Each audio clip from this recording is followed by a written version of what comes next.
sebelum masuk ke pembelajaran, lebih baik kita berdoa terlebih dahulu pada ketua kelas. Tolong doanya kepada Dila.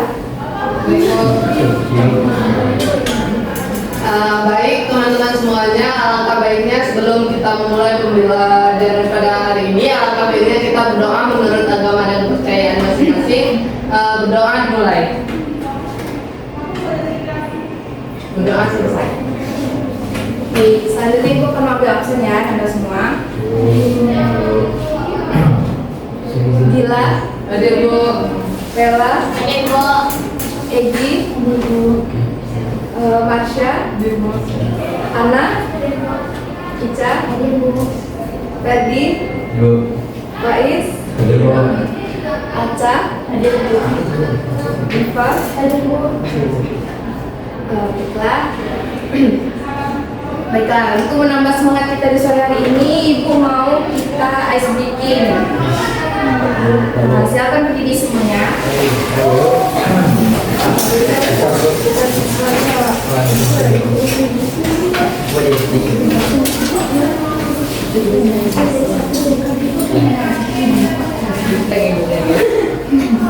Oke, ice breaking kita namanya tepuk 4-8-12. Nah, nanti dia di orang yang keempat tepuk tangan. Salib. Setiap hitungan keempat nanti dia tepuk tangan. Oke. Mulai ya. Tepuk 4-8-12. 1, 2, 3, 5, 6, 9. Tidak enak lagi.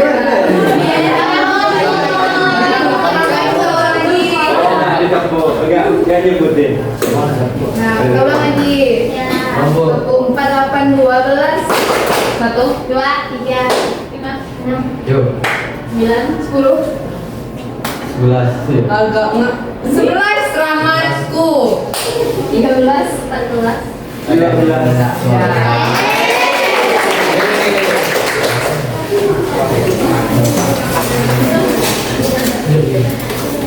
Oke. Sebelum mulai pembelajaran, Ibu akan menampilkan terlebih dulu.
Baiklah, setelah nonton video tadi, Ibu mau tahu nih.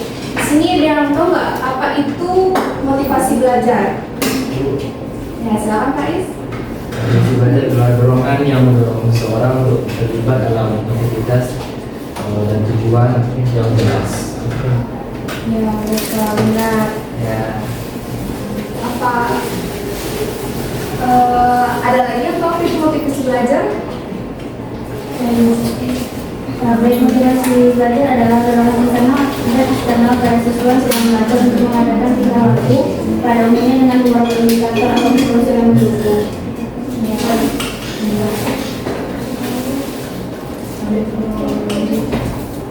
Ya, jadi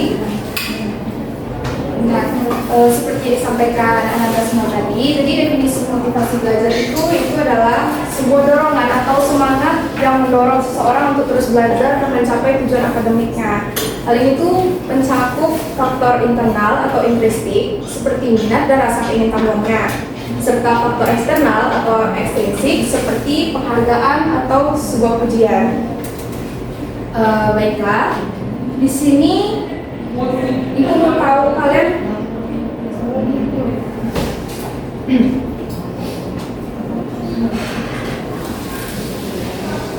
di sini yang tahu nggak apa saja faktor-faktor yang dapat mempengaruhi motivasi belajar? Silakan Dila. Menurut saya faktor-faktor yang mempengaruhi motivasi belajar itu ada dua, di mana yang pertama itu faktor internal dan faktor eksternal. Faktor internal ini merupakan faktor yang ada di dalam diri individu seperti minat, kemampuan, tujuan serta nilai-nilai pribadi. Di mana minat ini merupakan tahap seperti di suatu mata pelajaran di mana seorang siswa ini memiliki minat yang tinggi terhadap mata pelajaran tersebut. Yang kedua yaitu kemampuan. Kemampuan ini seperti sikap seorang individu percaya terhadap dirinya, percaya terhadap kemampuan yang ada pada dirinya. Ini bisa mendorong seseorang untuk terus belajar. Yang ketiga itu adanya tujuan, di mana setiap individu pasti termotivasi untuk belajar apabila memiliki tujuan yang jelas terhadap apa yang ingin dicapainya. Dan selanjutnya yaitu nilai-nilai pribadi. Nilai-nilai pribadi ini seperti rasa ingin tahu, tanggung jawab, dan disiplin. Ini bisa mempengaruhi motivasi belajar seseorang. Yang selanjutnya saya akan menjelaskan mengenai faktor eksternal, di mana seperti yang kita ketahui bahwasanya faktor eksternal ini merupakan faktor yang ada dari luar atau yang berada di lingkungan sekitar kita seperti lingkungan keluarga, lingkungan sekolah, teman sebaya, dan lain-lain sebagainya. Di mana lingkungan keluarga ini sangat-sangat berpengaruh terhadap motivasi belajar. Di mana apabila kita memiliki orang tua yang selalu mensupport terhadap keinginan anaknya, baik itu terutama di bidang pembelajaran ya Bu, tentunya anak itu pasti merasa memiliki tanggung jawab yang besar nih untuk bisa mencapai tujuan yang diinginkan seperti di faktor eksternal tadi. Misalnya seorang siswa ini memiliki selanjutnya lingkungan sekolah Bu, di mana guru tuh sebagai inspiratif. Dari guru kita juga bisa termotivasi untuk belajar, di mana guru menyampaikan dan memotivasi siswa untuk bisa lebih meningkatkan pembelajarannya gitu Bu. Dan selanjutnya yaitu teman sebaya, di mana teman ini sangat-sangat berpengaruh terhadap motivasi belajar. Apabila kita memiliki teman yang pintar dan rajin untuk belajar, tentunya kita juga termotivasi. Kalau kita nggak termotivasi untuk belajar atau rasa ingin tahu yang tinggi, tentunya kita akan agak merasa minder gitu Bu. Misalnya teman kita pintar nih, kayak pembelajaran apa aja dia tahu, tentunya kalau kita berteman sama dia, kita mau tahu juga kan Bu gimana itunya, mau kayak terlihat aktif juga seperti teman kita. Jadi dari situ kita bisa termotivasi untuk belajar Bu. Begitu Bu, terima kasih. Terima kasih Dila.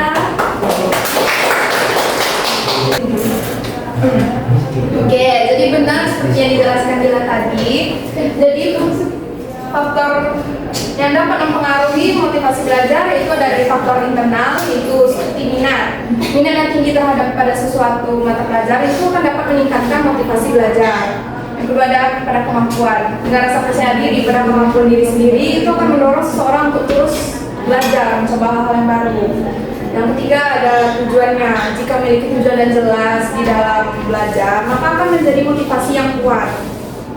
Yang keempat ada nilai-nilai pribadi.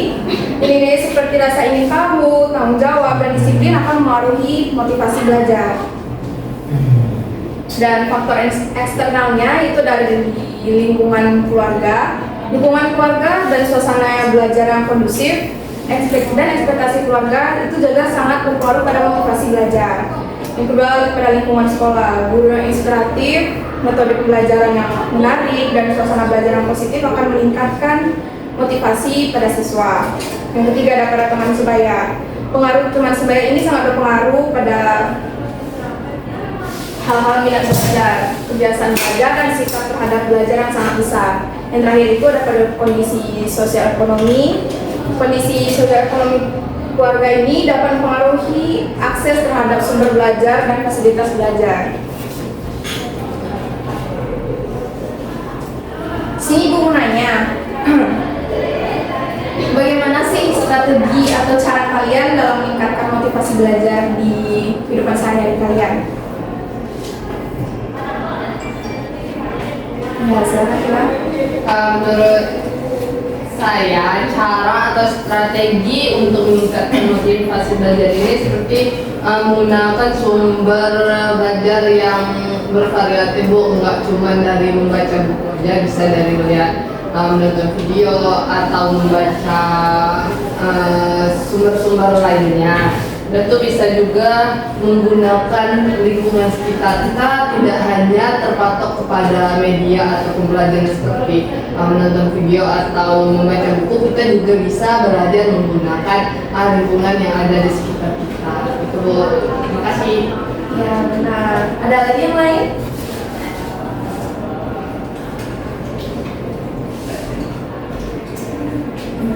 Ya, silakan Bella. Baik Ibu. Nah, untuk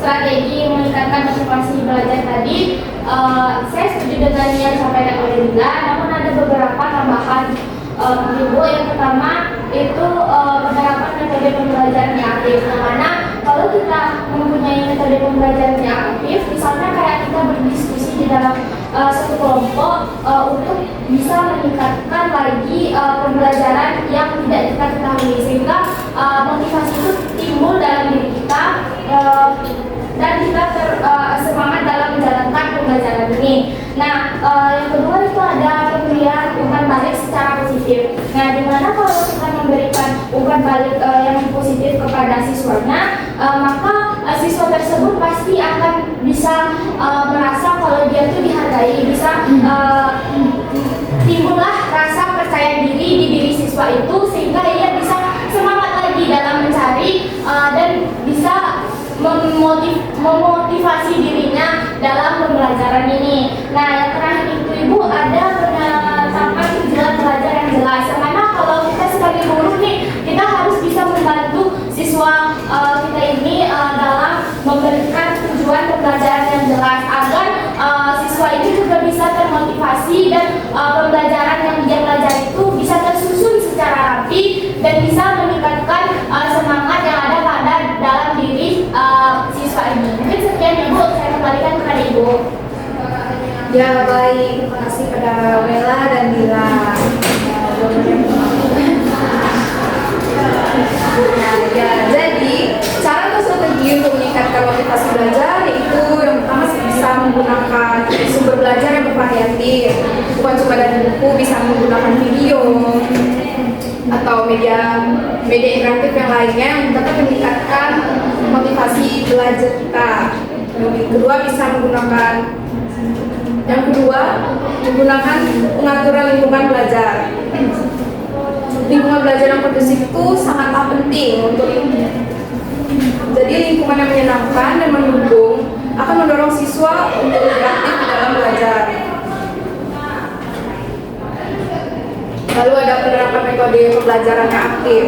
Dengan metode pembelajaran yang aktif ini, seperti berdiskusi kelompok dan proyek kolaboratif, ini dapat meningkatkan keterlibatan para siswa. Yang terakhir, yang keempat, ada pemberian umpan balik yang positif. Dengan memberikan umpan balik yang konstruktif dan positif kepada siswa, ini dapat meningkatkan rasa percaya diri mereka.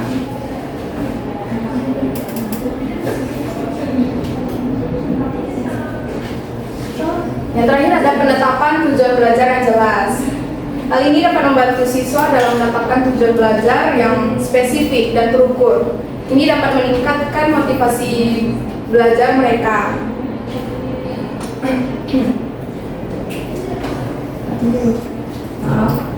Nah, Ibu mau nanya nih, bagaimana sih cara penerapan motivasi belajar pada Ananda di kehidupan sehari-hari? Ya, silakan Bella. Nah, baik Bu, untuk penerapan motivasi belajar dalam kehidupan sehari-hari ini, misalnya saya bisa mengawali hari itu dengan menetapkan tujuan belajar yang jelas nantinya. Yang mana kalau saya ini Bu, menerapkan tujuan yang jelas dalam pembelajaran saya, maka pembelajaran yang akan saya capai itu tersusun dengan rapi Bu, sehingga saya tuh bisa meyakinkan pada diri saya, bisa membuat saya merasa semangat dalam menjalankan pembelajaran ini Bu. Nah, yang kedua itu saya menggunakan teknik manajemen waktu Bu, yang mana kalau saya bisa mengatur waktu saya dalam belajar, maka saya akan bisa ada termotivasi dalam pembelajaran Bu. Mungkin sekian Ibu. Ya. Baiklah, terima kasih Bella. Ibu. Selanjutnya masih ada nggak Ananda yang lain?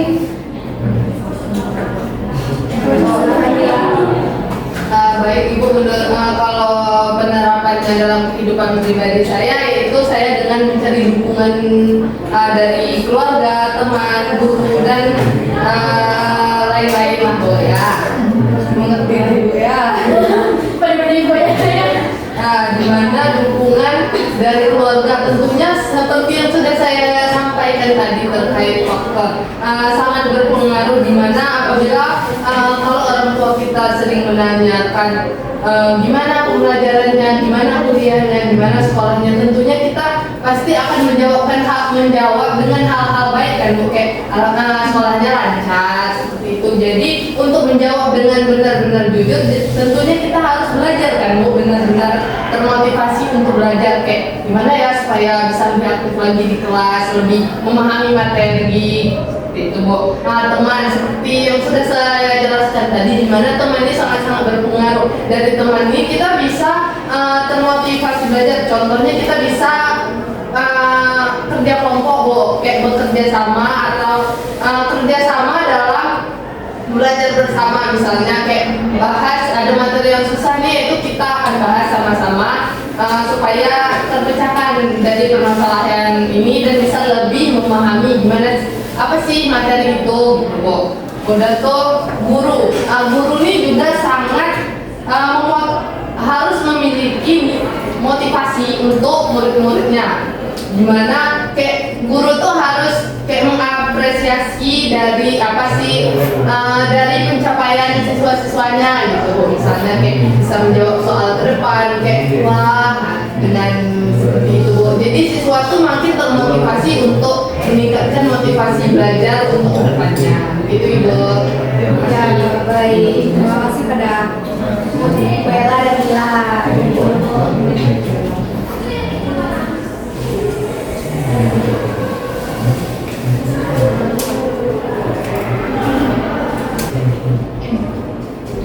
Baiklah, seperti yang telah disampaikan oleh Gila dan Bella tadi, jadi cara penerapan motivasi belajar di kehidupan sehari-hari.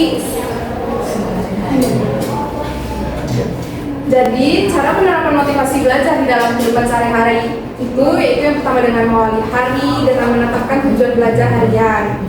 Yang kedua dengan menggunakan teknik manajemen waktu untuk mengatur waktu belajar agar lebih efektif. Ketiga, berpartisipasi di dalam kegiatan ekstrakurikuler yang mendukung minat dan bakat siswa. Yang keempat, mencari dukungan dari teman, guru, atau keluarga untuk tetap termotivasi.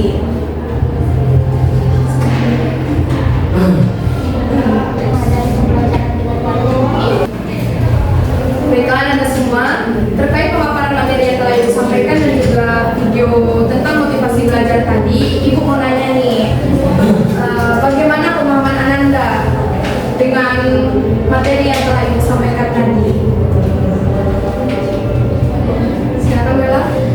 Baik Bu, yang materi yang telah Ibu sampaikan tadi dapat Bella simpulkan bahwasanya kalau motivasi belajar ini adalah dorongan atau semangat yang diberikan oleh seseorang kepada seseorang lainnya sehingga seorang lain ini bisa lebih termotivasi, bisa lebih semangat lagi dalam melakukan pembelajaran tentunya Bu.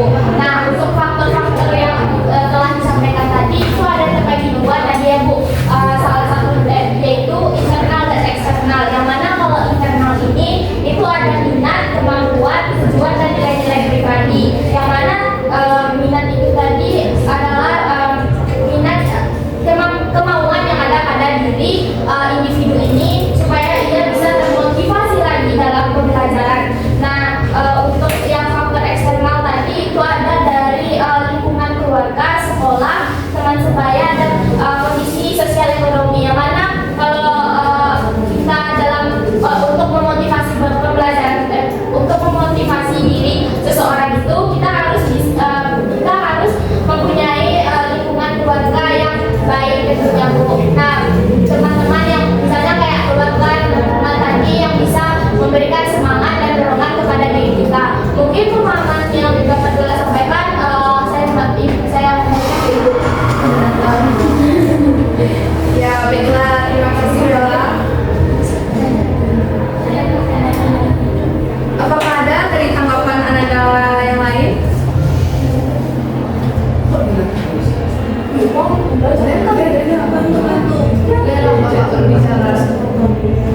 Kayak strategi tadi ada 4 tadi Bu yang disampaikan Bu. Ini terkait pembelajaran hari ini, Ibu mau nanya nih, bagaimana penerapan motivasi belajar di kehidupan sehari-hari Ananda semua untuk kedepannya? Dulu. Banyak kata koma. Oke. Baiklah, setelah Bella menyimpulkan terkait pembelajaran pada hari ini, Ibu mau nanya nih, bagaimana cara Ananda menerapkan motivasi belajar di dalam kehidupan sehari-hari untuk kedepannya? Silakan Ica. Menurut Ica Bu, Ica rencananya Bu yang pertama mau menentukan tujuan yang jelas. Jadi, misalnya saya ingin memahami bab ini, jadi Ica tuh harus bersungguh-sungguh untuk belajar agar dapat memahami bab tersebut. Yang kedua, Ica bisa membuat jadwal yang rutin dengan misalnya tetapkan waktu khusus untuk belajar setiap hari meskipun cuma 30 menit. Nah, yang terakhir bisa menggunakan teknik belajar yang menarik, misalnya dengan menonton video atau mendengarkan podcast di media sosial. Sekian, terima kasih.